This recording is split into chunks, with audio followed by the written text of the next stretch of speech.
Sa mga hindi nakakalimot mag-subscribe sa channel na ito, mag-uumapaw sana ang biyaya mo sa araw-araw. Maraming salamat po at mag-umpisa na tayo. Magandang araw sa iyo, Sir Casper. Itago niyo na lamang po ako sa pangalang Lilac. Ako ay 28 anyos. Hanggat maaari ay ayaw ko sanang ibahagi pa ang isa sa masakit na karanasang pinagdaanan ko noon. Ako ay minsan nang nagmahal ng isang aswang. Alam kong walang sino man ang maniniwala sa sasabihin ko, pero iyon ay totoo. Nagkaroon ako ng dating matinding pagkagusto kay Sean. Sikat siya sa aming bayan. Kilalang MVP ng basketball team ng aming barangay. Magalang sa kapwa. Hindi ko tuloy maiwasang magkagusto sa kanya ng palihim. Well, hindi naman talaga lihim ang ginawa ko. May pinagbabahagian ako ng mga nararamdaman ko. Iyon ay ang kaibigan kong si May. Matagal na kaming magkaibigan ni May. Sa katunayan niyan ay siya ang naging supporter ng pagsinta ko kay Sean. Kaya halos lahat ng hakbang na ginagawa ko para magpapapansin sa binata ay sa kanya nanggagaling ang ideya. Hindi ko kasi basta maipapaalam ang totoo kong nararamdaman. Mahigpit na pinagbabawal ng aking pamilya na malapitan si Sean. Kaya naman naghanap ako ng paraan na makipagkilala sa kanya sa palihim na paraan. Inalam ko ang lahat ng ayaw at gusto niya. Lahat ng kahiligan niya at paborito niya ay tinandaan ko. Maski na ang aksidente ko noon na pagkakakilala namin ay planado ko. Alam ko kasi na hindi niya bet kung ang babayang lalapit sa kanya para makipagkilala. Pero ayaw ko na kasing maghintay pa ng himala, lalo na't wala talaga akong pag-asa na mapapansin niya. Ito nga naman ay alam ko din ang dahilan. Kaya isang araw, kinausap ko ng masinsina ng aking matalik na kaibigan. Gusto kong makilala si Sean. Posible ba? Tanong ko sa kanya. Oo naman. Ano bang binabalak mo? Tanong niya na ikinangiti ko. Gusto ko kasing makipaglapit kay Sean. Nagsasawa na akong titigan siya sa malayo. Reklamo ko na ikinatawa niya. Gumawa kami ng paraan para magkakilala. Nangyari naman ang lahat ayon sa plano. At sa totoo lang, walang pagsidlan ang nadarama kong tuwa. Naging magkaibigan na din kami ni Sean. Palagi kaming magkasama. Hindi naman pala siya suplado eh. Ang alam ko lang, kailangan niyang umiwas dahil ayaw niyang mapagbintangan na may bago na namang prospect sila na bibiktimahin. Marami ang nakakaalam na aswang ang lola niya. Hindi ko din ito itatanggi. Gayunpaman, si Lola Sol lang din naman ang aswang at walang kinalaman doon si Sean. Hindi ko lang maintindihan ang mga tao kung bakit masyado silang mapanghusga, gayong wala namang hinangad si Sean, kundi ang mapayapang buhay. Iyon ang dahilan kung bakit kailangan kong umiwas. Nakakapagod, kausapin ng mga taong nauuna ang panghusga kaysa sa pag-iintindi. Minsan ay sabi ni Sean, habang nakatambay kami sa malaking puno ng sampalok, na napagpasya naming magiging tagpuan namin. Umiiling ako. Hayaan mo sila. Ang mahalaga, hindi ka nila sinasaktan. Kasi mas hindi sila nakakatuwa kung mananakit sila ng kapwa. Simula nang na maging magkaibigan kami ni Sean, naging madalang na din ang pagkikita namin ni May. Parang siya man ay iniiwasan si Sean. Nakakalungkot lang na kahit tinutulungan niya ako na makilala si Sean, ay nagsimula na siyang umiwas. Dahil sa mga nangyari, gusto kong pagaanin ang nararamdaman ni Sean. Halika, may ipapakita ako sa iyo. Nakangiti kong saad sa kanya. Inabot ko ang kamay niya at hinila papunta sa kinatatayuan ko. Ni hindi ako nahiyang hawakan ang kamay niya. Iba naman kasi ako. Masyado akong malambing at ipinapakita ko talaga kung ano ang nararamdaman ko. Isinama ko siya sa batis kung saan ako madalas magpunta noong bata pa lamang ako. Walang ibang nakakaalam ng lugar na iyon kundi ako lang. Dahil dadaan muna kami sa isang kuweba bago makarating sa nasabing lugar. Manghang-mangha sa nakita si Sean. "Ang ganda dito," manghang wika niya habang pinagmamasdan ang paligid. Napangiti naman ako. Discovery ko ang lugar na ito noong minsang nagtatago ako mula sa palo ng mga magulang ko. Kaya pati sila ay hindi alam na may malaparaiso palang lugar sa Kakahuyan. "Dito ako naglalagi noong bata pa ako," sambit ko sa kanya. Hindi naman niya maiwasang mamangha. "Ang galing. Hindi pa kasi ako nakakakita ng ganitong klaseng lugar. May ganito pa pala sa panahon natin ngayon." Naging masaya kami ni Sean ng pagkasunduan namin na sa lugar na iyon kami formal na magtatagpo. Bukod kasi sa sekreto ay wala ding ibang nakakaalam na mga tao. Dito pwede kaming magpalipas ng buong araw. Marami kaming pwedeng gawin sa lugar na iyon. Alam niyo na. At dahil sa positibong pananaw naming dalawa, napagawaan pa namin ng kamalig ang nasabing tagpuan. Kahit paunti-unti. Dito namin ginugol ang mahabang oras na magkasama kaming dalawa hanggang sa kalaunan. Napagtanto ko na lang na nagkakamabutihan na kaming dalawa. Alam kong mahirap paniwalaan, Lilac, pero nahihirapan na kasi akong itago itong nararamdaman ko. Palagi na lang kitang naiisip at naaalala. Nariyan ang mga pagkakataong gusto ko ay nasa tabi lang kita palagi. Kaya ngayon, tatapangan ko na ang loob ko. Mahal kita, Lilac. Mahal na mahal. At umaasa ako na may katugon. Para sa iyo itong nararamdaman ko. Unti-unting pumatak ang mga luha sa aking mga mata nang marinig ang kanyang sinabi. Tila ito'y musika na pumapailan lang sa aking tenga. Gusto kong magdiwang pero ayaw kong makita niya akong nagsasaya. Dahil pareho kami ng nararamdaman. Kahit papano, babae pa din ako. At kailangan kong ipakita sa kanya na hindi ako esituget na klaseng dilag. Kaya naman hinayaan ko na muna siyang manligaw sa akin. Ang hindi ko lang napigilan ay ang magiging reaksyon ng aking mga magulang. Isang araw na dumalaw si Sean sa bahay. Sinikmatan na kaagad ako ng aking ama. Anong ibig sabihin nito, Lilac, ha? Bakit nanliligaw na sa iyong lalaking lahing aswang? Hindi ka ba natatakot sa kanya? Hindi ba pinagsabihan na kita na layuan mo ang lalaking iyan? Hindi makapaniwalang napatitig ako kay Papa. Kilalang mabuti ang aking ama. Matulungin at maawain sa kapwa. Hindi ko lang siya maintindihan kung bakit biglaan yata ang bugso ng damdamin niya sa ilalim ng presensya ng aking manliligaw.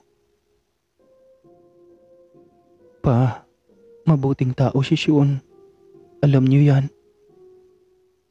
Oo, alam ko. Pero hanggang saan niya mapapanindigan ang kabaitan niya? Paano kapag nagutom siya? Sa tingin mo ba? Hindi niya kakalimutan ang pinagsasamahan ninyo. Oras na kumalam ang tiyan ng aswang na yan. Pa, itigil mo na iyan. Hindi masamang tao si Sean. Ito na naman kasi tayo sa panghuhusga eh. Ako kasing naririnig na sinasaktan ninyo ang damdamin ni Sean. Mahal ko siya. Singhal ko at padabog na iniwan ang aking ama na nanggigigil na dahil sa ginawa kong pagsagot sa kanya. Hindi ako sang-ayon sa sinabi niya na masamang tao si Sean.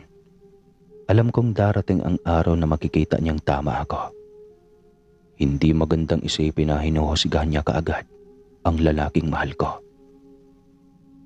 Dahil sa labis na kalungkutan, nagrebelde ako sa kanila. Naglayas ako at sumama kay Sean. Mahal, sigurado ka ba sa ginagawa natin? Baka ikaw din ang mapapahamak sa ginawa mong paglalayas. Kung ako lang, kaya kitang panindigan hanggang sa ako ay nabubuhay. Ayoko lang isipin na baka sa bandang huli, ikaw lang din ang susuko sa sumpaan natin. Iniisip mo ba na gagawin ko ang bagay na iyan? Mahal na mahal kita, Sean. Hindi kita kayang iwan. Ayokong mawala ka sa akin. Gusto kong ipamukha sa aking mga magulang na nagkamali sila sa panghusga kay Sean, na hindi kagaya ng iba ang lalaking minahal ko. Kaya naman walang pag-aalinlangang sumama ako sa kanya at nagpagkalayo-layo kami. Humantong kami sa isang baryo sa Karatig probinsya. Naging maayos naman ang lahat sa aming pagtira doon.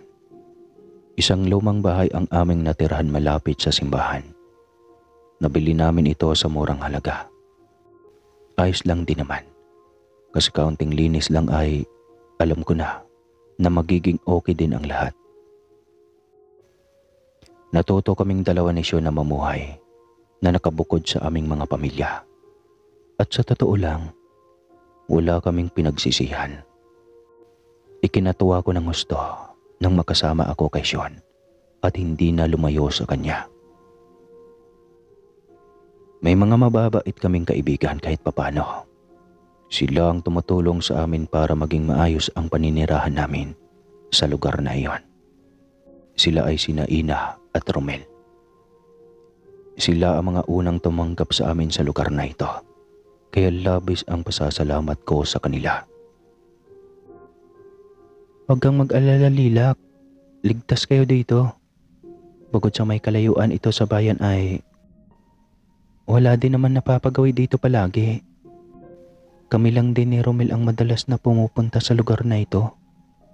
Paliwanag ni Ina. Nagpasalamat ako sa kanya at nagsimula na sa paglilinis ng bahay. Wala sina Romel at Sean sa bahay ng mga oras na yon. Nagpunta sila sa bayan para mamili ng gamit sa bahay. Maraming salamat sa pagtulong ninyo sa amin, ha? Sinserong sambit ko sa kanya. Tinapik ni Ina ang aking balikat pagkatapos akong nginitian. Nako, walang anuman iyon Kasiyahan namin ang makatulong. Tsaka iyang suliranin ninyo ngayon, napagdaanan na din namin iyan noon. Kunento din sa akin ng babayang naging problema nila noon, na talaga namang hawig na hawig sa pinoproblema namin ngayon. Sa katunayan, mas masahol pa nga ang sa kanila. Ang nangyari ay bugbugan at kaladkaran. Ang sa amin naman kasi ni Sean ay simple lang. Umalis lang ako nang walang paalam at hindi na inasahan pang hahanapin ako ng aking mga magulang. Kaso lang hindi ko alam kung hanggang kailan namin paninindigan ang aming pagsasama. Mahal namin ang isa't isa. Pero may mga pagkakataon talaga na nagkakaproblema kami. Isang araw, at ito marahil ang kinakatakot ni na mama at papa. Humantong sa pagkakasakitan ng pagsasama namin ni Sean. Abala ako sa paghihiwa ng lulutuing sangkap na uulaman namin nang hindi sinasadyang nasugatan ako. Gimbal na nagtatatakbo ako sa lababo para hugasan ang aking kamay. Pero nagulat ako nang nag-aalalang nilapitan ako ni Sean. Hindi mawala ang titig niya sa aking kamay. May sugat ka. Natitigilang wika niya. Akala ko, tutulungan niya ako sa paggamot ng sugat ko. Pero labis kong ikinagulat nang basta na lang niyang sinakmal ang kamay ko at sinipsip ang dugo niyon. Hindi ako nakagalaw dahil nasindak ako sa kanyang ginawa. Sa pagkakataong ito, nagulat ako nang makitang pagbabago ng kanyang mukha. Mas naging mabangis siya at kasuklam-suklam. Napalunok ako. Sean, anong nangyayari sa iyo? Sean!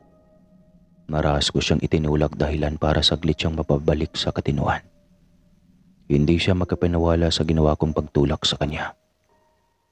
Pinagsisihan ko naman iyon, pero ibang nakikita ko sa kanyang mga mata. Takot. Takot na baka maulit pa ang ginawa niyang kapahangasan.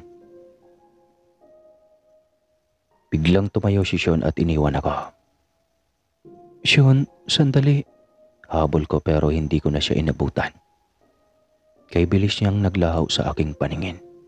Dahilan para mapaiyak na lamang ako sa labis na pagkalito sa kinikilos niya patungkol sa akin. Gabi na nang muling bumalik sa bahay si Sean. Hindi niya ako kinikibo. Gustuhin ko man din siyang kausapin ay ayaw niya man niyang sumagot. Marahil nasaktan siya sa ginawa kong pagtulak sa kanya. Ako ang tipo ng taong hindi makatiis sa aming nagiging tampuhan. Kaya hindi ko na hinintay pa na lumipas ang magdamag. Agaran ko siyang kinausap. Nakita ko siyang nakaupo sa bangkito sa labas ng aming bahay. Sean, sorry. Mahina akong wika na ikinakunot ng kanyang doha. Bakit ka nagsusori? Kinuyumos ko ang sarili kong mga balat.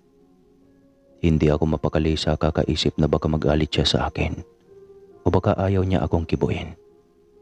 Simulat sa pool na nagkarelasyon kami ay ngayon lamang kami nagtalo. Ngayon lang kami hindi nagkasundo. Mabilis kong pinalis ang luha sa aking mga mata. Masyado akong sensitibo basta si Sean na ang pinag-uusapan. Ganyan ko siya kamahal. Sobra-sobra. Tumikim ako para pawiin ang kung anumang bagay na bumubukig sa aking lalamunan. Sorry sa ginawa kong pagtulak sa iyo kanina. Tipid kong sabi na maras naman niyang ikinalingon. Hindi ka dapat nagsusori sa aking Lilac. Ako ang may kasalanan. Muntik na kitang saktan. Hindi naman lingid sa iyong kaalaman ang ginawa ko, hindi ba? At hindi ko dinilihim sa iyo ang tungkol sa pamilya kong mga kalahi ng aswang. Baka sinyalis na ito. Baka ito ng sinyalis na kailangan ko nang lumayo sa iyo. Nagulat ako sa tinura niya. Diretsyong lumuhod ako sa kanya. Anong ibig mong sabihin? Maanggong tanong. Nanginginig ang mga labi ko sa pagpigil ng labis na emosyon. May pagkaramdam ako na masakit ang mga salitang muli niyang bibitawan sa akin. Kailangan siguro nating maghiwalay, Lilac. Tama ang papa mo. Hindi tayo pwedeng magsama. Masasaktan lang kita. Anya na ikinahagulgol ko. Bawat katagang ibinabato niya sa akin ay mistulang mga palasong tumama sa dibdib ko. Hindi ko kayang tagalan at pigilan. Ano bang pinagsasabi mo, Sean? Kaya nga tayo lumayo sa kanila at nagtahanan para ipamukha na mali sila sa panghusga nila sa atin. Hindi ba? Bakit ka ba nagkakaganyan? Nanginginig kong wika. Umiling si Sean at tinabig ang mga kamay ko. Napilit yumayakap sa kanya. Parte na ng aking buhay ang pagkakaroon ng mga pamilyang aswang. Dumadaloy ang dugo nila sa katawan ko. At may tamang panahon para ako ay maging ganap na kagaya nila. Ang sa akin lang naman, ayokong masaktan ka sa proseso ng aking pagbabago. Hindi kita kayang isakripisyo, Lilac. Mahal na mahal kita. Madamdaming wika ni Sean habang pilit na lumalayo sa akin. Napaiyak ako sa labis na sakit na kanyang binigay sa akin. Gusto kong sabihin sa kanya na magagawa naming lagpasan ang lahat ng ito. Dahil alam kong pagsubok lang naman ito. Pero paano? Pinagtatabuyan niya ako palayo na hindi ko man lang siya maalo. Mahigpit kong niyakap yun at saka umalis. Lumabas ako ng bahay. Hindi ko alam kung saan ako pupunta, pero kailangan kong patunayan sa kanya na mahal namin ang isa't isa. Baka nakalimot na siya. Baka tinatalo lang siya ng takot. Kailangan kong ipaalala sa kanyang lahat. Ayoko naman na magbabakasakali lang. Kahit papano, gusto kong malaman niya na may mga bagay sa mundo ang sadyang mahiwaga. Kagaya na lang ng pag-ibig. Malayo ang saklaw ng kapangyarihan nito na kahit sinong nilalang ay nakahandang tawirin ang pagitan ng kanilang mga mundo para lamang maranasan ito. Sa kakalakad ko ay nakarating ako sa isang batis. Tahimik doon at walang kahit na sinong napapagawi. Doon ko naisip na magpalipas ng oras kahit lamukin ako. Kailangan ko lang pawiin ang sakit at galit na pareho naming nararamdaman. Kailangan naming palamigin ang sitwasyon. Kailangan naming magkasundo. Dumampot ako ng iilang butil ng bato sa paligid at ibinato sa tubig. Nababaliw na yata ako. Maging sa simpleng ingay ng likha ng batis ay natutuwa na ako. Siguro, tsaka lang malalaman ng isang taong halaga ng mga bagay sa paligid niya kung pipiliin niyang kalimutan ang lahat ng nawala sa kanya. Ang sakit. Sobrang sakit. Lilak, Lilak, gising. Upungas-pungas na bumangon ako nang maramdaman ang magagaang haplos ng kamay ni Sean sa aking buhok. Pilit niya akong ibinangon at pinaunan sa kanyang kandungan. Sean, bumukas ang tuwa sa aking mga mata nang makita ang lalaking aking pinakamamahal. Kitang-kita ko sa kanyang mukha ang labis na pag-aalala. Kaya naman napalunok ako at pinilit na bumangon. Bakit dito ka natulog? Alam mo bang kanina pa ako nag-aalala sa iyo? Kung saan-saan kita hinahanap. Uwi ka naman ni Sean na ikinangiti ko. Batid ko sa tono ng boses niya ay nakikipagbati na siya sa akin. Ngumiti ako sa kanya at mahigpit siyang niyakap. Akala ko magagalit ka na ng tuluyan sa akin. Mangyak-ngyak na mangwika ko sa kanya. Umling si Sean at natawa. Hindi ko naman kayang magalit sa iyo ng matagal, Lilak.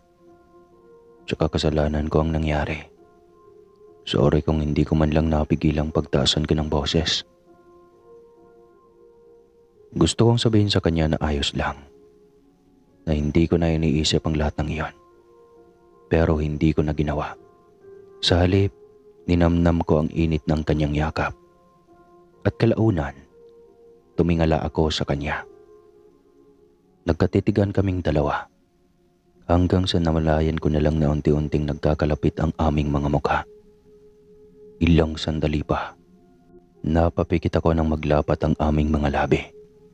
Matagal, mapusok, at mainit. Nang sa pangangapusan na ako ng hininga, ay tsaka ako bumitaw saglit at tumingala ulit sa kanya. Mahal na mahal kita, Sean. Nangatal ang mga kamay ni Sean nang muli niya akong hatakin ng marahan papalapit. Nagpalitan kami ng mga halik hanggang sa sabay na bumilis ang tibok ng aming mga puso. Tila naglakbay ang mga kamay niya sa mainit kong balat na hindi ko na napigilan pa. Nadarang ako sa pagkaramdam ng makuryoso niyang palad na naglalakbay sa aking kabuuan habang sinusundan naman ng kanyang bibig.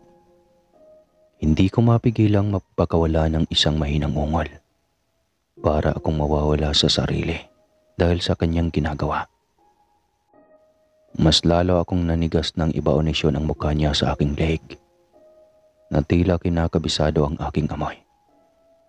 Magkahalong kiliti at kilig ang aking nadarama.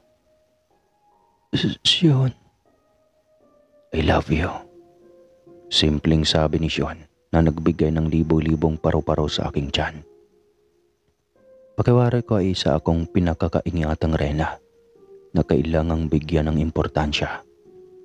Maging sa paghawak niya sa akin saan mang bahagi ng aking katawan, ay ingat siya na animoy isa akong babasaging kristal.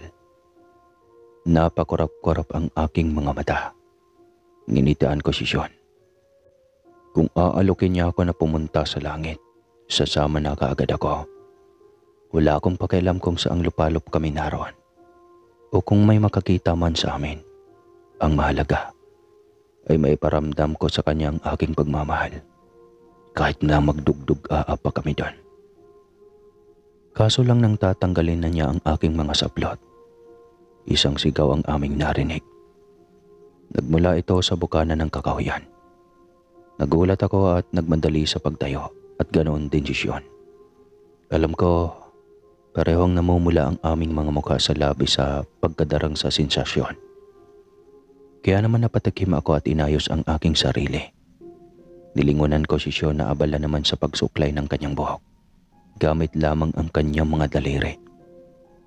Kitang-kita ko ang paggabitin sa kanyang mukha, kaya napapahiyang napangiti na lamang ako sa kanya. Sino ang paparating? Tanong ko. Si Romel. Tipid niyang sagot. Nagulat kami nang makitang humahangos ang kararating lang naming kaibigan. Mel, anong nangyari? Tanong ko.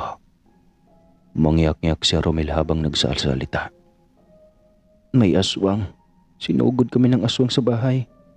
Sigaw niya. Pinagmasdan ko ang itsura ni Romel. Dumating siyang walang tsinelas, balisa at nanginginig sa takot.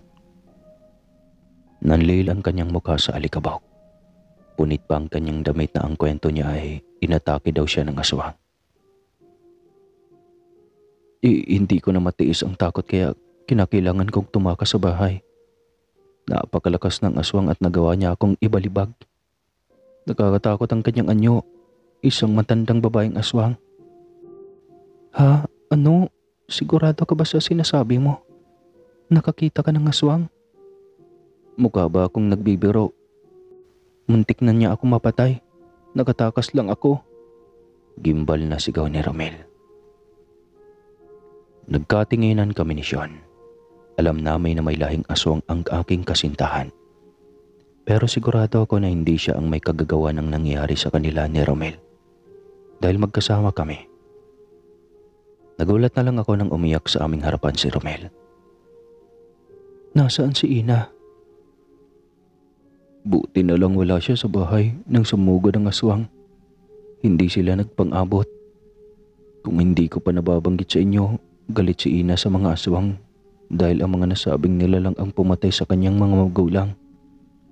Naghihintay lang siya ng pagkakataon para gumanti. Kwento ni Romel.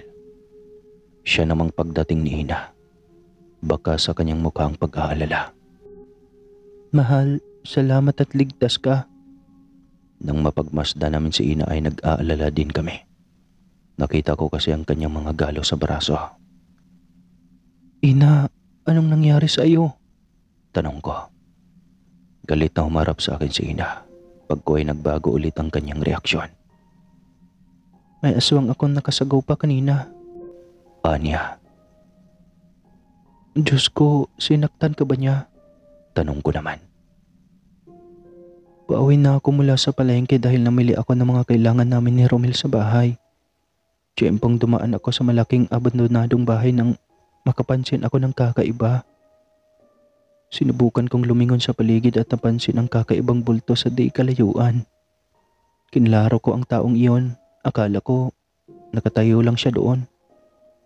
Nagpatuloy ako sa paglalakad nang abangan ako ng matandang babae na hirap yata akong maglakad.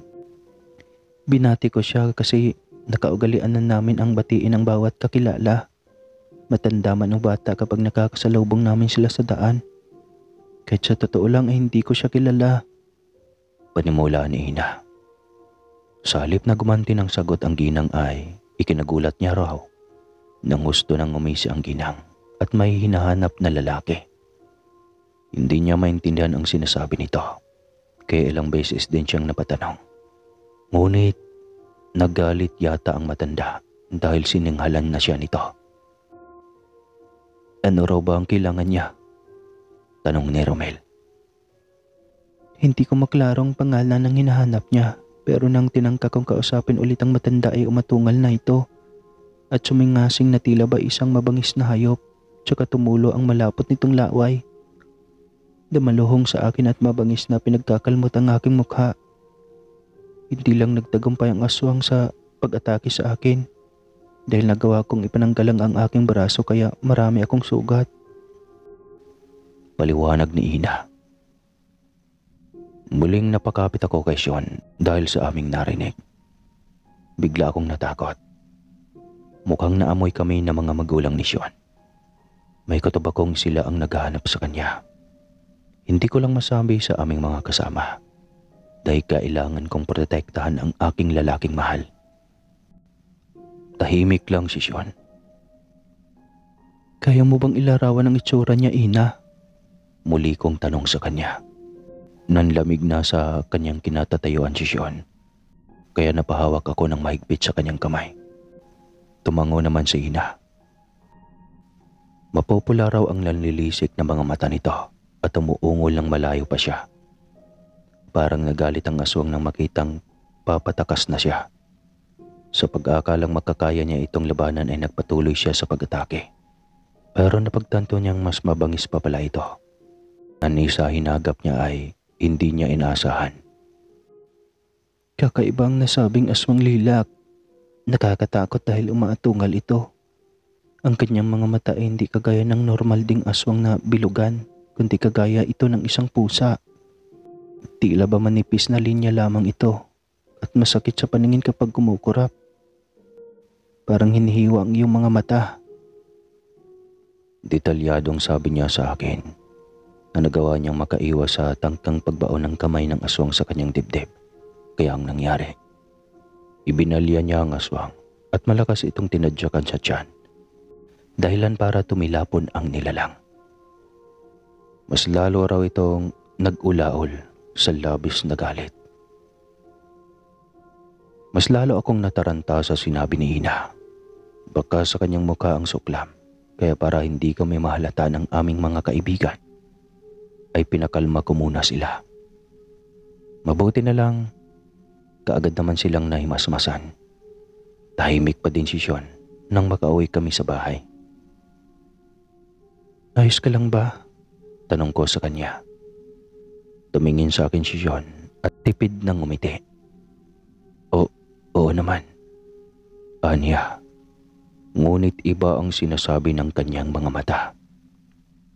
Naroon ang pag-aalala at pagkabahala. Alam kong natatakot siya. Kaya naman kailangan kong bigyan ng assurance ang aking kasintahan na magiging ayos lang ang lahat. Mahigpit ko siyang niyakap. Walang sino man ang makakasira sa pagmamahala nating dalawa.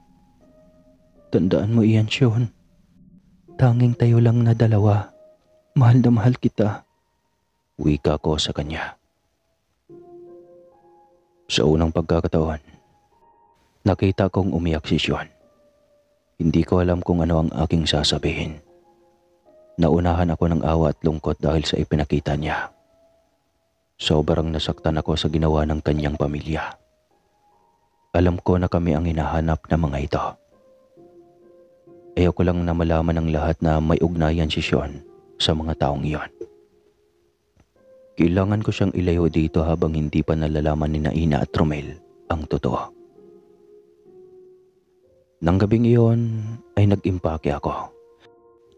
Sinabi ko kay Sean ang bala ko at hindi naman siya tumanggi. Anya, okay lang daw kung mapahamak siya. Mas nag-aalala siya sa akin. Siyempre hindi naman ako papayag na siya ang mapahamak. Kailangan naming lumaban. Mabuti na lang matagumpay kaming nakaalis sa aming tirahan ni Sean. Hindi na kami nagpaalam pa kila Romel at Ina. Mas okay na ang ganito na wala na kami para makaiwas sa sumbatan. Ayaw kong maging masama ang tingin nila kay Sean. Sumakay kami ng bus papunta sa ibang lugar. May kalayuan ang biniyahe namin. Pero ayos na ito. Kaysa naman manatili kami sa lugar na maraming naghahanap sa amin Sa totoo lang, masaya na akong kasama si Sean. Siya lang ang pinakamahalaga sa buhay ko. Bumaba kami nang dumating sa terminal na ng boss ang aming sinasakyan. May pera naman kami na pwede naming gamitin para magsimula ulit. Kailangan lang maghanap na muna kami ng matutuluyan bago kami maghanap ng trabaho. Mabuti na lang. Nakahanap kami kaagad. At kung siniswerte pa, may amang albularyo ang babaeng landlady namin. Kilala namin siya bilang si Aling Susana. Kasing edad lang siya ng tita ko. Ang kanyang tatay Lando naman ay kasing edad yata ng lolo ni Sean. Kakaiba agad ang tingin ng matanda sa amin nang dumating kami sa bahay nila. Alam kong nagpunta kayo dito sa syudad dahil may problema kayo. Bakit ninyo tinatakasan ang problema? Kaya ninyo itong lutasin basta't magkasama kayo. Wika ni Tatay Lando. Nagkatinginan naman kami ni Sean. Matutulungan niyo po ba kami, Tatang? Tanggalin ninyo ang sumpa ng pagkaaswang ni Sean. Pakiusap ko sa matanda. Sabi niya, madali lang ang hinihingi ko. Pero may konsekwensya. Ang pagbabago ko sa tadhana ng isang aswang. Sinabi ko kay Tatay Lando na kung ano man ang konsekwensya, tatanggapin ko. Ang mahalaga, magkasama kaming dalawa. Nakipagtalo pa siya sa akin dahil hindi ko raw alam kung ano ang ibig niyang sabihin. Gayon pa man, hindi ko na siya kinakailangan pang kulitin. Aniya, magagawa niya ang bagay na iyon kapag kabilugan na ng buwan at nasaan yung aswang na si Sean. Nagkasundo kami ni Tatay Lando. Isasagawa namin ang paggamot kay Sean at pagtanggal sa pagkataong aswang nito. Matagal pa iyon kaya kailangang bantayan ko siya. Hindi mo naman ako kailangang itrato na parang prinsipe lilak. Aniya na ay kinangiti ko. Huwag mo nang isipin iyon. Mahal kita kaya ko ito ginagawa. Kaya sana hayaan mo na ako. Wika ko sa kanya. Kaya niyakap ako ni Sean. Mapayakap pa kaming nahiga sa kama at natulog ng magkayakap. Ganitong buhay ang gusto ko. Tahimik at malayo kami sa gulo. Malayo sa mapanghusga ng mga tao at sa mga pakialamero naming pamilya. Ayos na ako sa ganito. Nanatili kami sa ganong ayos hanggang sa tuluyan na nga kaming mahimbing. Habang natutulog, nalimpungatan ako nang makarinig ako ng ingay mula sa bubong. Kaagad akong naalerto at pinakiramdaman ang paligid. Nasa tabi ko lang si Sean at mahimbing na natutulog. Tinalasan ko ang aking pandinig. Kinikilabutan ako habang pinakikinggan ang dahan-dahang pagbuka ng yerong bubong na tila ba bahagya lang na binubuksan. Tila ba may nagnanais na pumasok. Animoy may gustong gumambala sa aming maikling pamamahinga. Sino na naman kaya ito? Tahimik kong tanong at nakiramdam. Sa aking ulunan, kinuha ko ang isang kutsilyo. Sa halip na matulog uli ay inihanda ko ang sarili para sa kung anuman ang posibleng mangyari. May pakiramdam akong may kung sino man ang nagbabalak na pumasok sa aming munting tahanan para sa anumang mangyayaring pagsugod. Napagpasyahan kong gisingin si Sean. Pagkagising niya, may nararamdaman ako. Wika ko sa kanya kaya kaagad akong bumangon. Si Sean man ay bumangon din at walang ingay na kumilos. Baka aswang na naman. Tanging naibulong ko, kaya naman gayon na lang ang pag-aalala ni Sean. Huwag kang lalabas kahit anong mangyari ha. Wika niya na ikinangiti ko. Ipinapangako ko sa kanya na hindi ako mapapahamak. Siyempre iisipin ko din naman ang kaligtasan namin.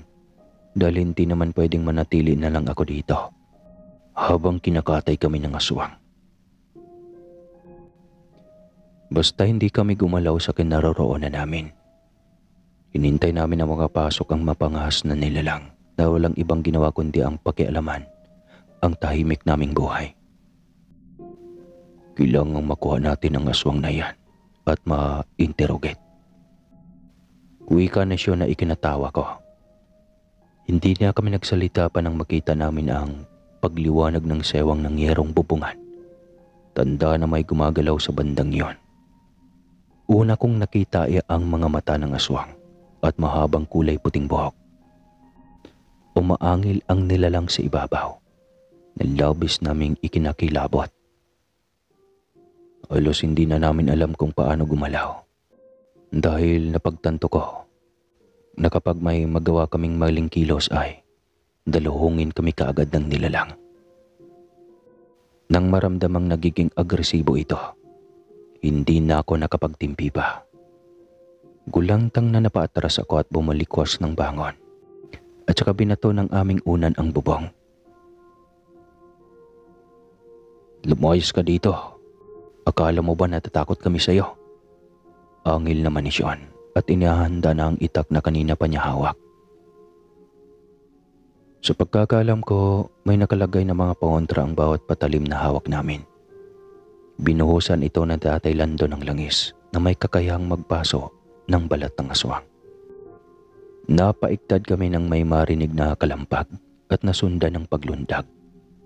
Nag-iwan pa ito ng mahabang kalmot ng kuko sa hiyero na tila ba pinapaalam sa amin na hindi pa natatapos ang lahat at babalikan pa kami. Sa totoo lang ay nakakatakot. Tila kinaklaro lang ng aswang kung talaga bang kami ang nasa silid na iyon. Sinisigurado lang nila kung tama ba ang lugar na pinuntahan namin, kung saan kami makikita. Ewan ko lang. Masama talaga ang kutob ko. Kailangan na nating magpatulong kay Tatay Lando. Baka kapag naipaalis na natin ang sumpa ng pagkaaswang sa dugo mo ay magiging maayos din ang lahat. Baka tigilan ka na rin ng mga aswang na yan. Bulong ko sa kanya. Mula nang guluhin kami ng misteryosong aswang, hindi na kami nagkaroon ng katahimikan. Palagi na kaming balisa ni Sean. Dahil dito, naapektuhan ang aming pagsasama. Medyo nag-iiwasan kami at mas naging komportable sa pagkakanya-kanya. Neng, nag-away ba kayo nitong kasintahan mo? Tanong ni Tatay Lando. Hindi ako nakasagot kaagad at hindi naman kami nag-away ni Sean eh. May hindi lang kami napagkakasunduan. Usaping pampuso ba ang inaalala ninyo? Muli ay pangungulit ng matanda. Natawa ko, pero pilit lang. Alam ko na kung paano kita matutulungan. Huwag kang mag-alala. Mamaya, ikibuin ka din ng jowa mo. Anya at ikinailing ko na lamang. Hindi na ako umaasa na magkakaroon pa kami ng katahimikan ni Sean habang kami ay magkasama. Gayunpaman, hindi naman ako papayag na magkalayo kaming dalawa. Ipaglalaban namin ang aming pagmamahalan. Sa lahat ng paraan ng naisip ko, ang pagkakaroon na lang ng sariling pamilya ang tanging solusyon para lubayan kami ng mga kamag-anak ni Sean. Siguro, kapag naging kabilang na ako sa kanila, ay magagawa na nila akong patawarin sa kapahangasan namin. Isinagawa muna namin ang pagpapagamot sa kanya. Kasalukuyan siyang nakagapos. Kabilugan ng buwan. At nagsisimula na siyang magpakita ng sintomas ng pagbabago. Nag-aalala ako. Natatakot. Habang nakaupo siya sa upuan ay panay ang pag-alo niya sa akin. Huwag kang mag-alala, Lilac. Kakayanin ko ito. Kakayanin ko ang sakit. Gagawin ko ang lahat dahil mahal kita. Mahal na mahal. Aniya at hindi ko maiwasang mangamba. Paano na lang kapag nagkamali si Tatay Lando? Paano kung sa halip na tanggalin lang ang sumpa ay mapatay niya ito. Habang ginagamot ni Tatay Lando si Sean ay hindi ako nakinig sa mga babala. Inawakan ko ang kamay ni Sean na dahan-dahan nang nagpapakita ng pagbabago. Humaba ng paunti-unti ang kanyang mga kuko. Ang kanyang mukha ay nag-iba ang kulay hanggang sa umitim at magkaroon ng mahahabang pangil. Literal na nagbago kaagad ang kanyang anyo, kasama na ang kanyang pagkatao. Gusto ko mang umiyak. Alam kong hindi pwede. Hindi ko pwedeng ipakita sa kanya na pinanghihinaan ako ng loob. Ang gusto ko, makita niya ako kung gaano ako katibay para ipakita na din niya ang kanyang tapang. Nakita ko nang buhusan siya ni Tatay Lando ng langis na ayon sa matanda ay may mga sangkap para ibalik sa dating anyo ang isang aswang. Mga sangkap na magpapalaho sa kakayahan nitong maging isang nakakasindak na nilalang. Nagpatuloy ang gamutang iyon ng ilang buwan. May mga panahong inaatake pa din kami ng kanyang mga kaanak.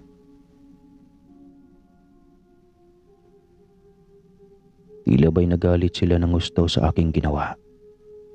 Alam kong gagawa sila ng paraan para mabawi ang lalaki, pero hindi ako papayag. Minsan, kinausap ko si Sean.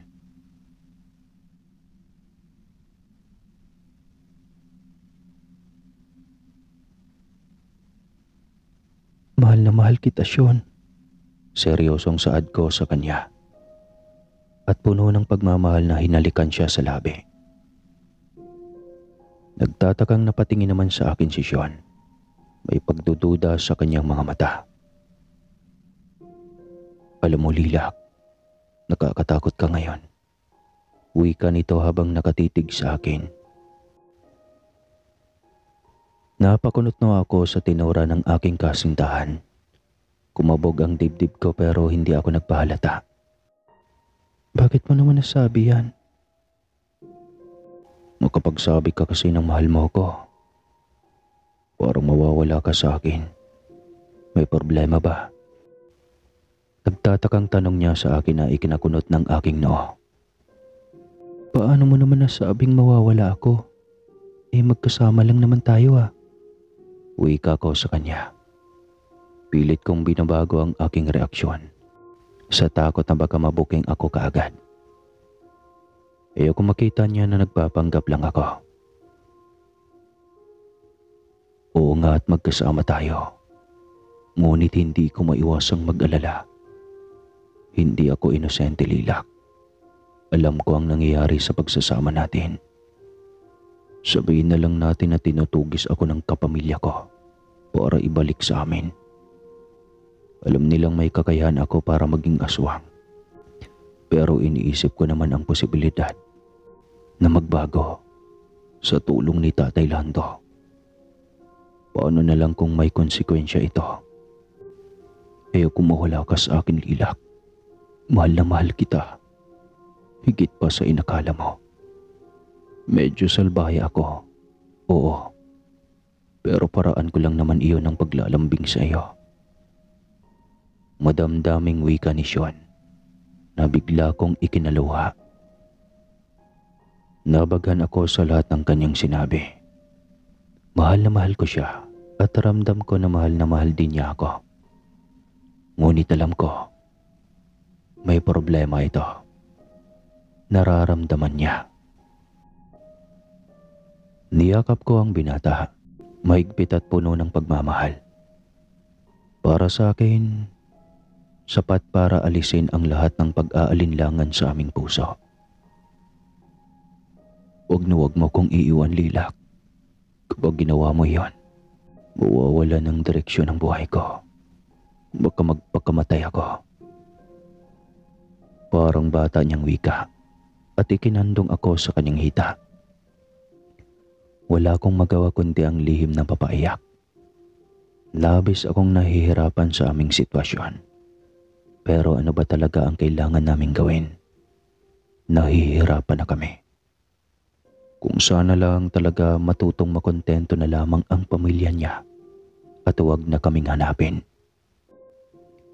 Ako man, mas nanaisin ko na lang na mamatay kung babawiin sa akin si Sean.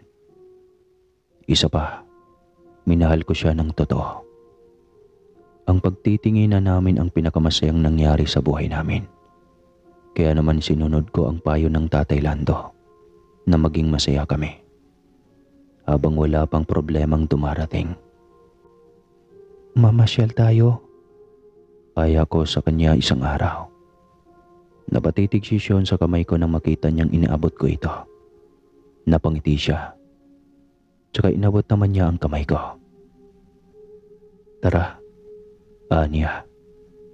Isang simpleng sagot na walang katumbas na kaligayahan ang aking nadarama. Namasyal kami sa park at piniling magpalipas doon ng araw. Papalapit na ang kabilugan ng buwan. Kaya kailangan kong maging handa. Kahit papano, may nalalaman naman ako sa pagtatanggol sa aking sarili. Ang sa akin lang. Kakausapin ko ang kanyang mga magulang. Kailangan kong hingiin ang kalayaan ni Sean. Masyado siyang mabait para maging aswang. Masyadong busilak ang puso niya para pumatay ng tao nang walang kalaban-laban. Ipinakita ko kay Sean ang buhay na pwede kaming magkaroon kapag kinalimutan na niya ang nakaraan. Ang kanyang tunay na pinagmulan. Ang ganda, sabi niya nang iupo ko siya sa isang benches doon sa park habang kumakain kami ng sorbetes. Kay sarap ng buhay, parang ang hangin na mabining humahaplo sa aming mga mukha. Animoy hudyat na may pag-asa pa sa kapayapaang inaasam naming dalawa. Humilig ako sa balikat ni Sean at hinayaan siyang hawakan ang aking kamay. Dinama ang init ng kanyang palad. Alam kong malalagpasan din namin ang lahat ng ito. Nang makauwi na kami sa bahay, hinayaan ko siyang humarap sa kusina. Sabi niya, may nakita siyang tindang ulam sa napuntahan naming kainan kanina. Nasarapan siya sa timpla at gusto niyang gayahin. Namili kami ng pansahog, kaya yon. Abala siya sa kusina. Ako naman ay nasa banyo at naliligo. Ngayon ko isasagawa ang balak ko. Kung mabuhay man ako pagkatapos nito, alam kong magiging masaya na kaming dalawa ni Sean.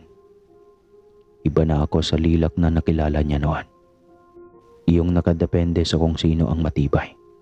Ngayon, ako na ang hahanap ng paraan para maging masaya kami. Masyadong mabait si Sean para kitlin ang buhay ng kanyang pamilya. Kahit pa paulit-ulit na siyang sinasakta ng mga ito. May usapan na kami ni Tatay Lando at alam ko, naghahanda na din siya ngayon. Aalis kami sa oras na hindi inaasahan ni Sean. Iiwan ko lang siya dahil ayaw ko makasagapal siya sa gagawin namin. Hihingin ko lang naman ang kalayaan niya. Kapag hindi pumayag ang kanyang mga magulang, dito ko na sila kakalabanin. Hahamunin sa isang labanan sa kondisyong kapag natalo sila, ay hahayaan na nila si Sean.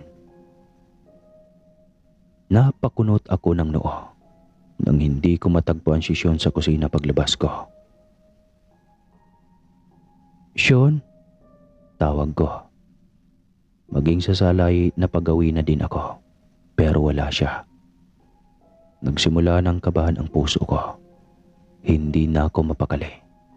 Alam ko, kapag ganito na ang nararamdaman ko, ay hindi nagkakamali ang kutob ko.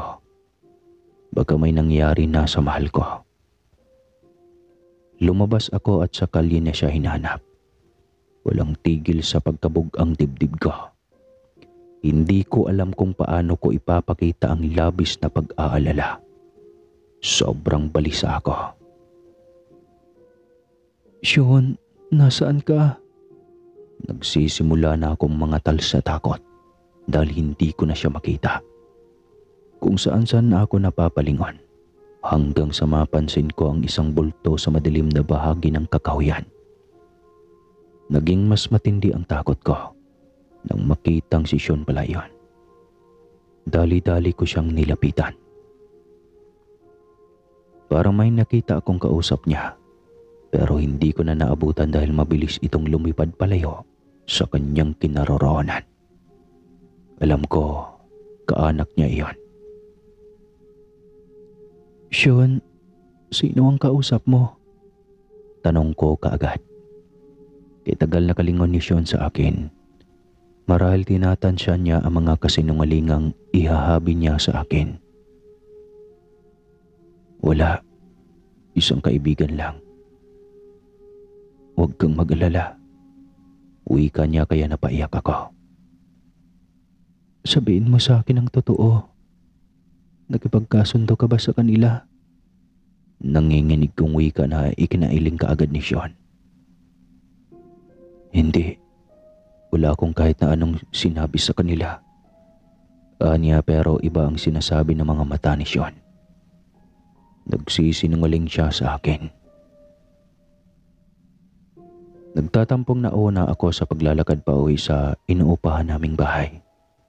Masama ang loob ko sa hindi niya pagtitiwala sa lahat ng mga pinaplano niya. Hindi ko tuloy alam kung ano ba ang dapat kong gawin para malaman ang sinabi niya sa aswang na nagpakita sa kanya. Nang makapasok na kami sa bahay, matamlay na naupo ako sa hapagkainan. Pakiwari ko, nawala ang gana ko sa pagkain. Mas lamang ang pag-aalala ko. Ano ba kasi ang napag-usapan ni Sean at ng misteryoso niyang kausap kanina? Bigla akong niyakap ni Sean kaya hindi kaagad ako nakagalaw. Nanatili akong walang kakilos-kilos sa aking kinauupuan. Nakikiramdam. Maya-maya lang, nagsimula na siya sa paghalik sa aking buhok. Nung una ay dampi lang, pero kalaunan ay dinidiinan na niya ang paghalik sa akin. Kapag lagi siyang ganito ay hindi ko siya kayang tiisin. Sa totoo lang, ang bilis kong madarang sa kanyang halik. Bakit ba kasi kahirap niyang kagalitan? Sean, ano ba? Mahina kong wika habang ang kasalukuyan naman niyang pinagkakaabalahan ay ang aking tenga. Nararamdaman ko ng mainit niyang hininga mula doon. Huwag ka nang magtampo. Sorry na. Anya kaya nawasak ang lahat ng pagpipigil ko. Napabunghalit ako ng iyak. Nakita kong nataranta si Sean. Halos hindi siya magkanda o gaga sa pagpapatahan sa akin. Paano'y natatakot ako at nagdududa sa kanyang ginawang pakikipag-usap. Malakas ang loob kong may binabalak siyang hindi naaayon sa plano ko. Alam ko yon. Kahit nagtatampo ako kay Sean ay napayakap ako sa kanya. Tampo na may halong lambing. Kalaunan, humantong na naman kami sa mainit na halikan. Alam ko, sa pagkakataong ito kailangan ko nang sulitin ang lahat ng pagkakataong mayroon sa amin. Kailangan kong samantalahin ang lahat ng tsansang ibinigay sa akin ng Panginoon habang magkasama pa kami. Sa kama kami humantong at muling inakyat ng magkasama ang tuktok patungong langit. Langit agad no, grabe. Pasado 2:00 ng madaling araw nang magising ako. Dahan-dahan akong bumangon. Nakakaramdam ako ng sakit ng katawan pero hindi ko na ito pinagsisihan. Alam ko naman na nangyari ito dahil sa pagmamahala ng Sean. Ingat ang mga kilos na nagbihis ako. Ngayon na ang nakatakdang araw para umalis ako. Magkasama kami ni Tatay Lando. Si Ina at Romil naman ang sasalubong sa amin sa terminal. Lingid sa kaalaman ni Sean, ipinagtapat ko sa dalawa naming kaibigan ng lahat. Nagulat sila sa mga nalaman, pero nagpapasalamat ako dahil naiintindihan naman nila ako. Mas lalo silang naawa kay Sean nang malaman nilang nagpagamot ito kay Tatay Lando, kaya hindi na siya ginambala pa. Sinuot ko ang damit na alam kong babalutin ng dugo mamaya. Sisiguraduhin kong dugo ng mga kalabang aswang para tigilan na nila si Sean. Alam ko naman na kapag nakita nilang dihado sila, ay kaagad silang susuko. Isang magaang halik ang iniwan ko sa nahihimbing na sisyon. Alam ko na sa pagbabalik namin ni Tatay Lando, magiging okay na sa kanya ang lahat. Babalik ako, mahal ko. Alam kong maiintindihan mo din ang lahat ng gagawin ko. Pinapangako ko naman na mag-iingat ako at babalik ako ng buo para sa iyo. Mahina kong wika at saka mahigpit siyang niyakap. Pinalis ko ang luhang kay bilis na dumaloy sa aking mga mata. Kaya naman gayon na lang din ang pagpipigil kong humagolgol. Babalik ako. Pinapangako ko naman iyon. Kahit mabigat sa aking dibdib, umalis ako ng hindi personal na nakapagpaalam kay Sean. Umaasa ako na sana ay maiintindihan niya ako. Naghihintay na si Tatay Lando sa akin sa labas ng bahay nang makalabas na ako. Huwag kang mag-alala, Iha. Naiintindihan kita. Pero kailangan naman kasi nating gawin ito para matapos na ang lahat ng suliranin ninyo ni Sean. Tumangaw ako at lumarga na kami. Sigurado magtatampo si Sean paggising niya na wala na ako. Hindi naman naging mahirap ang biyahe namin pabalik sa probinsya. Nanuluyan kami sa bahay ng tiyahin ni Ina, na kapitbahay lang din ng aking mga magulang. Gulat na gulat ang lahat nang makita ko, lalo na sina Mama at Papa. Anak, buhay ka? Hindi makapaniwalang wika ni Papa. Tumango ako at niyakap sila ni Mama. Nag-iyakan kaming tatlo at sa kanila sinabing kay tagal nila akong hinanap. Akala daw nila ay patay na ako. Akala nila tuluyan ng kinalimutan ni Sean ang pagmamahal sa akin at nagpadaig na sa kanyang pagkataong aswang. Nagkakamali kayo, Mapa. Hindi na aswang si Sean. Ginamot siya ni Tatay Lando. Nagpunta po ako dito para sabihin sa inyo na makipagbati na tayo sa pamilya nila. Hindi po masama si Sean at pamilya niya. Kailangan lang po natin na intindihin ang mga nilalang kagaya nila. Hindi po sila katulad ng iba. Pinalis ko ang aking luha at hinarap ang iba ko pang mga kaanak.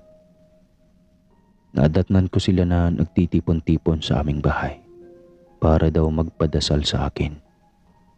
Buong akala nila ay wala na ako. Mabuti na lang nakumbinsi ko ang lahat na magkapagkasundo na kami sa pamilya ni Sean.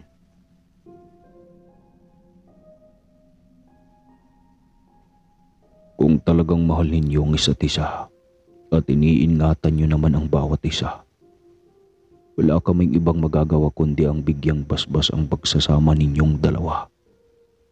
Wika ng aking papa na nagpabuhos pang lalo sa aking mga luha.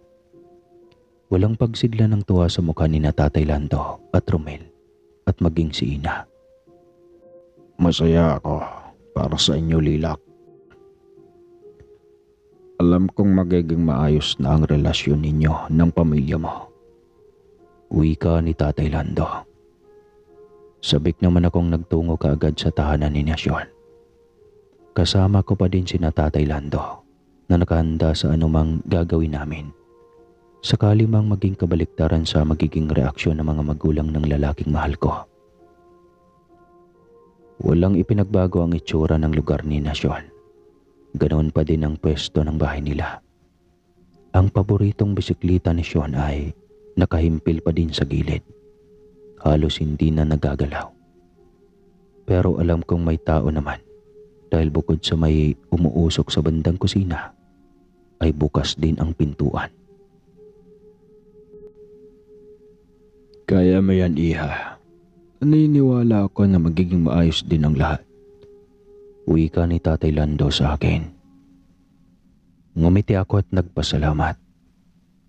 Pinalakas niya ang loob ko kaya malaki ang tiwala ko na magkakasundo din kami ng mga magulang ni Sean. Nakalaunan ay magiging biyanan ko balang araw. Saglit kong dinama ang dibdib ko gamit ang aking palad. Kinakabahan ako pero alam ko na gagawin ko naman ang lahat para maging maayos ang lakad namin ngayon. Kung sana lang umayon sa akin ang lahat ng aming pinaplano. Nagtao po ako at agad namang dumungaw sa bintana ang mama ni Sean, si Aling Samantha. Kagaya ni Sean, may itsura din ng ginang. Hindi ko alam kung natatandaan pa ba niya ako dahil minsan lang akong naisama ni Sean sa bahay nila.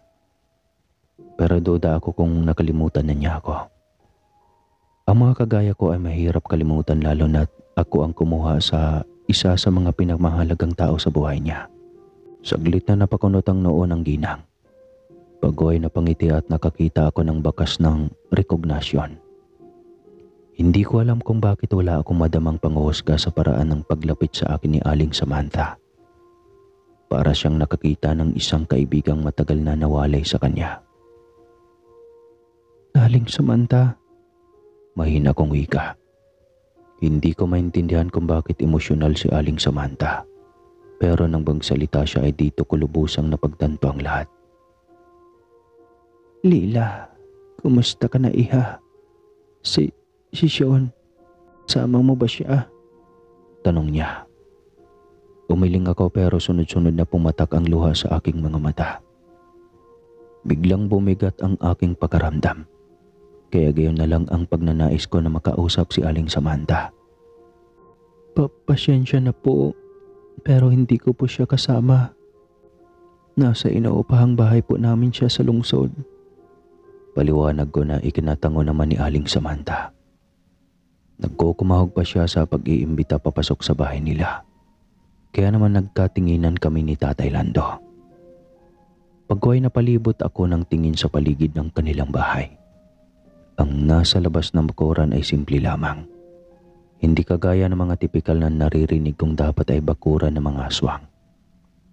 Parang normal na tao lang din naman si Aling Samantha. Ni wala akong nakikita mga bagay na nakasabit sa bawat lugar, katulad ng mga nakikita ko sa palabas. Mga nakasabit na bagay na may kinalaman sa aswang, kagaya ng nakasabit na bituka, mga daliri o tenga ng tao. Ang kilos ni Aling Samantha ay normal lang din, kagaya ni Sean. Halika kayo, dito tayo sa loob mag-usap. Nako, miss na miss ko na talaga si Sean. Wika ni Aling Samantha at inasikaso kami. Inalok pa kami ng ginang ng maiinom at marami daw kaming pag-uusapan. Dahil hindi ko naman na maintindihan kung bakit parang wala lang sa kanya ang pag-alis ni Sean sa kanilang lugar. Napilitan akong parangkahin si Aling Samantha. Aling Samantha, hindi po ba kayo galit? Natigil sa pagsasalita si Aling Samantha. Tila ba nabigla sa aking itinanong.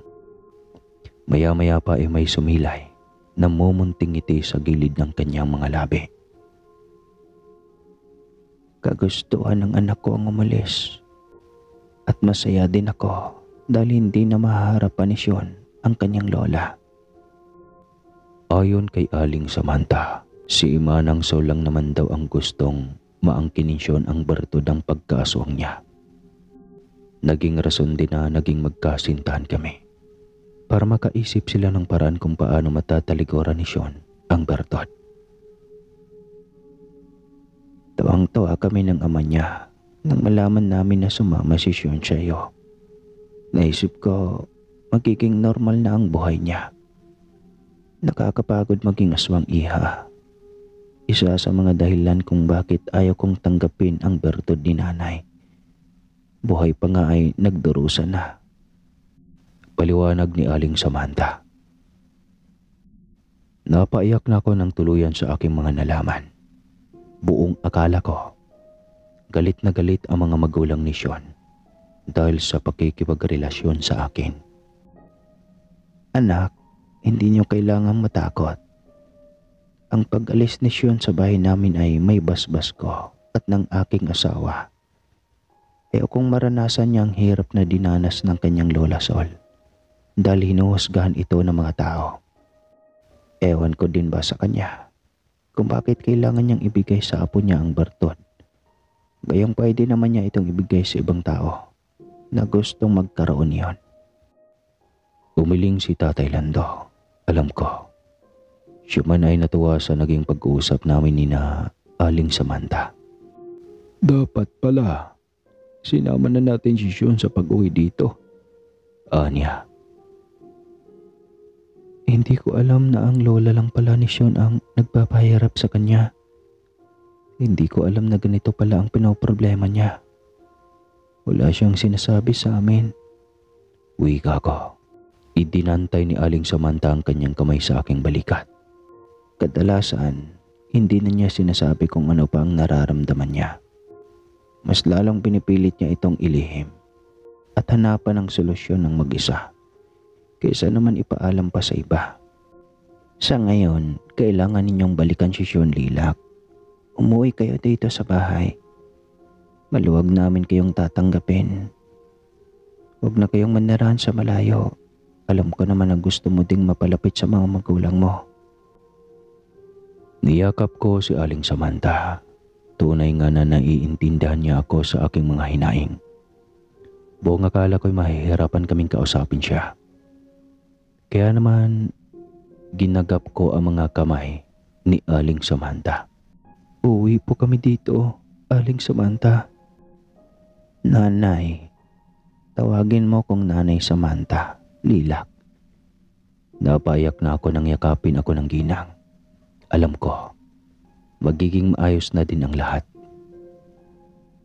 Umayo kayo anak. Alam kong matutuwa si Sean kapag nalaman niyang nagkausap na tayo. Ipaalam mo sa kanya na hindi kami galit ng papa niya. Wala akong ibang naging sagot kundi puro na lang tango. Hindi rin kami nagtagal kaagad sa lugar na iyon. Bumiyahe kami ni Tatay Lando at umuwi na ng lungsod. Gabi na nang dumating kami. Maraming salamat po sa tulong ninyo, Tatay Lando. Ngayon, malinaw na sa akin ang lahat. Natatakot lang pala kami ng walang matibay na dahilan. Kung naisip lang sana naming labanan ang takot at hinarap ang mga taong akala namin ay mawawasak ang relasyon namin, matagal na pala sana kaming naging malaya.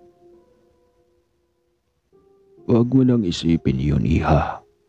Ang mahalaga, nasa maayos lang kayong kalagayan ni Sean. Sige na at papasok na din ako. Kailangan kong magpahinga.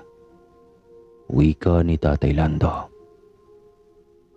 Sige po, Tatay Lando. Maraming salamat po ulit. Wika ko naman. Pinagmasdan ko muna ang pagpasok ni Tatay Lando sa bahay nila. Tsaka naman ako pumasok sa aming inuupahang bahay. Nabutan kong tahimik sa loob ng bahay. Wala si Sean at hindi na din yata siya nag-abalang magsindi ng ilaw. Sean, nandito ka ba? Tawag ko sa kanya. Sinubukan kong buksan ang mga ilaw. Pero walang nagliliwanag. Mukhang brown out. Kaya naisip kong maghanap na lang muna ng posporo. Alam ko kung saan nakalagay ang posporo. Dahan-dahang naglakad ako papunta sa kusina. Gamit ang pahay, pinakaramdaman ko ang aking daraanan hanggang sa may mapatid akong isang kakaibang bagay. Napakunot no ako at sinubukang maaninag kung ano ba ang natatapakan ko. Medyo madulas na malansa. Parang mantika na hindi ko mawari. Nagsimulang kabahan ang aking puso. May pagkawara ako na iba ang aking natatapakan ngayon. Kaya naman mas minamadali ko ang paghahanap sa posporo o kahit flashlight man lang. Mabuti na lang natuntun ko kaagad ang isa sa mga drawers. Kaagad kong kinuha ang kandila at posporo. Tsaka sinindihan ang mga iyon. Kaagad kong itinapat sa bagay na natatapakan ko. Nang makita ko nga kung ano iyon, napanganga ako sa labis na pagkabigla.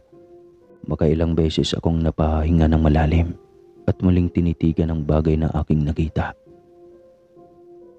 Atay ng tao. Atay ng tao ang nakita ko.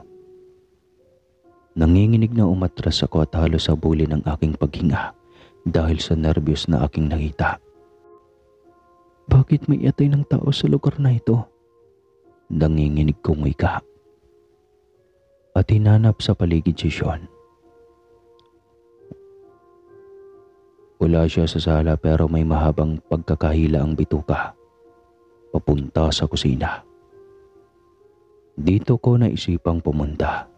Sinundan ko ang pinakadulong bahagi ng bituka hanggang sa tumambad sa akin ang nakayukong si Sean na tila ba may pinagkakaabalahan sa sahig habang nakayuko. Sunloksang kilabot na kaagad ang aking naramdaman. Pagkatapos kong makitang lantaran niyang paglantak sa lamang loob ng kung sino mang nakahandusay sa sahig. Sean, Mahina kong wika. Puno ng takot ang aking mukha. Alam kong may mali sa mga ikinikilos niya, pero hindi man lang siya nag-abalang lingunin ako. Sean, Sigaw ko sabay sipa sa kainan niya.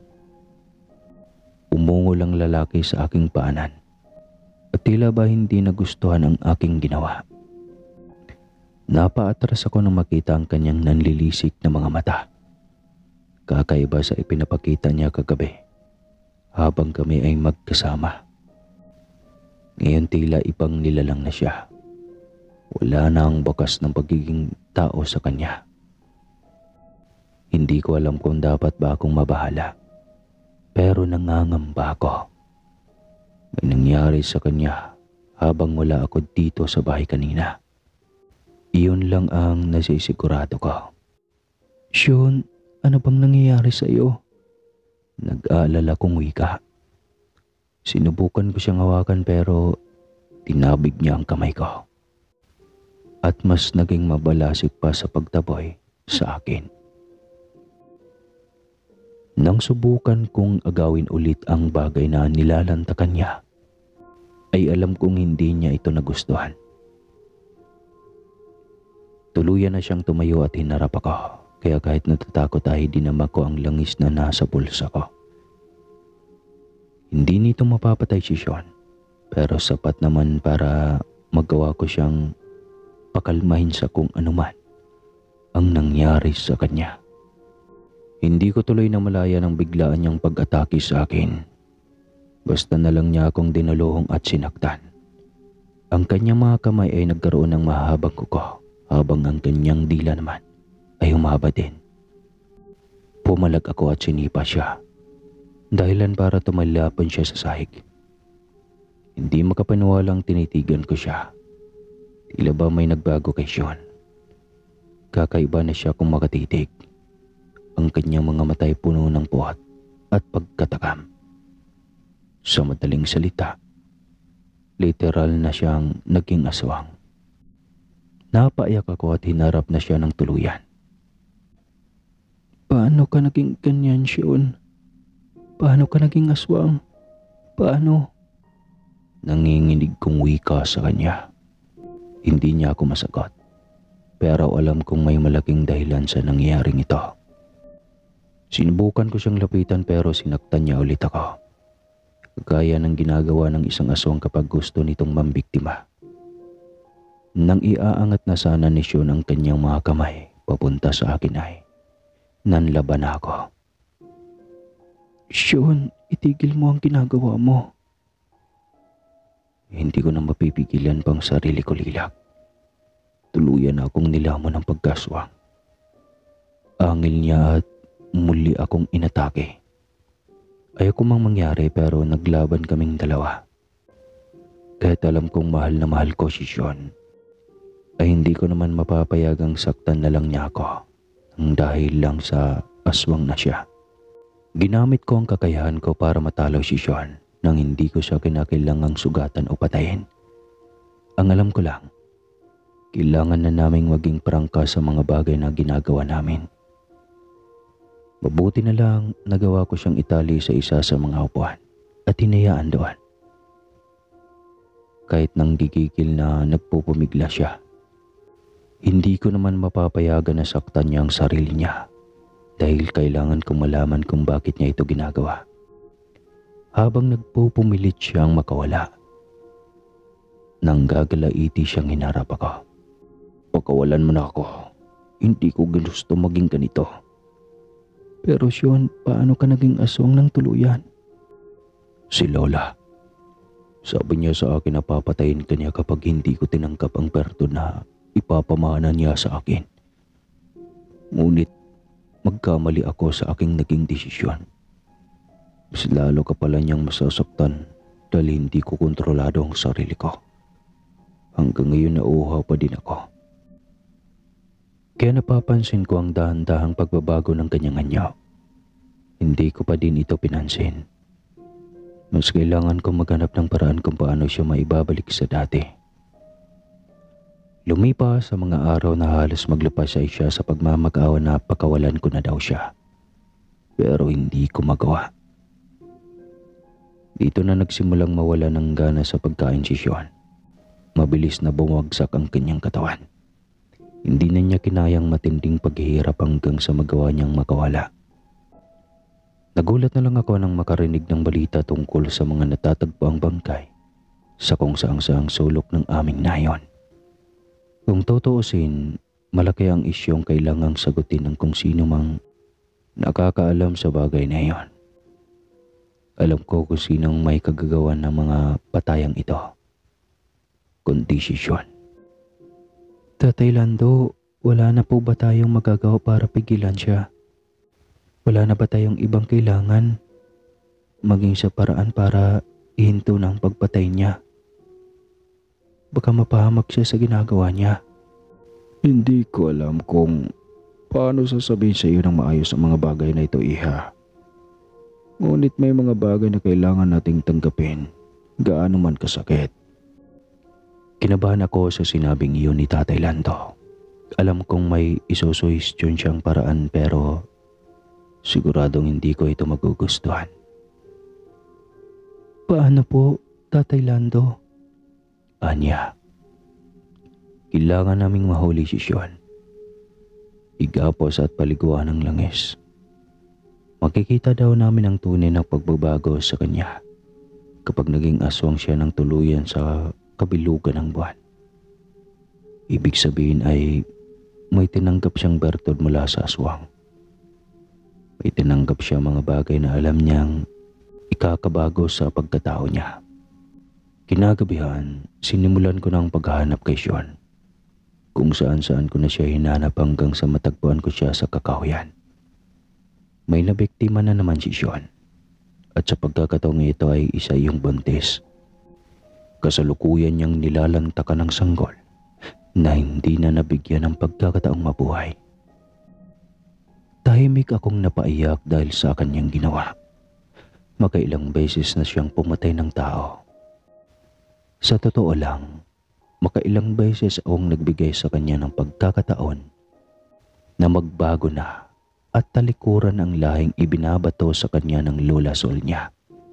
Pero hindi niya ginawa. Sa halip, niyakap niya ang kasamaan na pwedeng ibigay sa kanya ng aswang at kinilimutan ang pagmamahal naming dalawa. Kaya naman isang mahigpit na desisyon ang naging pasya ko. Hinugot ko ang punyal kasabay ang pagkuha ko ng langis sa aking bulsa. Binuhos ko ito sa punyal at inihanda ang aking sarili sa pagkikipaglaban. Ano man ang mangyari, alam kong nangyari ito dahil sa pagmamahal. Ayaw kong pagdusahan niya ang mga bagay na pinagdudusahan ng bawat nilalang. Naaning may isinumpa dahil sa kanilang lumabas na katauhan. Nakipaglaban ako kay Sean ng labag sa aking kalooban. Wala akong ibang hiniling kundi ang maging maayos ang buhay namin. Bumuo ng pamilya at maging mapayapang pamumuhay. Ngunit dahil sa kanyang katauhan, hindi na yata namin makakamit ang bagay na yon. Nakahanap ako ng tiyempo at sinaksak siya ng walang halong pagsisisi. Tsaka pa lamang natigil ang pagkalmot ni Sean sa akin. Nakita ko nang pumatak ang luha sa kanyang mga mata. Nakita kong nagliwanag ang kanina ay magulo niyang emosyon. Papatawarin mo ko, Lilac. Nagawa ko lang ito dahil ayoko sa iyong ibunto ni Lola ang sisi kung bakit siyang nagdurusa ng pag-aswang. Ngunit nagpapasalamat ako at binigyan mo ako ng pag-asa na matikman ang sarap ng pagiging tao. Ang pagkakataon na mabuhay sa mundong ito, ang mahalin mo. Babaunin ko ang mga alaalang ito hanggang sa kabilang buhay. Maraming salamat at mahal na mahal kita. Napaiyak ako ng dahan-dahang maglalagablab si Sean. Kahit hindi naman ako napapasok. Alam kong hindi na kami magkasama ngayon. Pero umaasa ako na may panibago pang simulan sa mga taong kagaya ko. Ang baguhin ang mga mahal na nalunod sa kadaliman.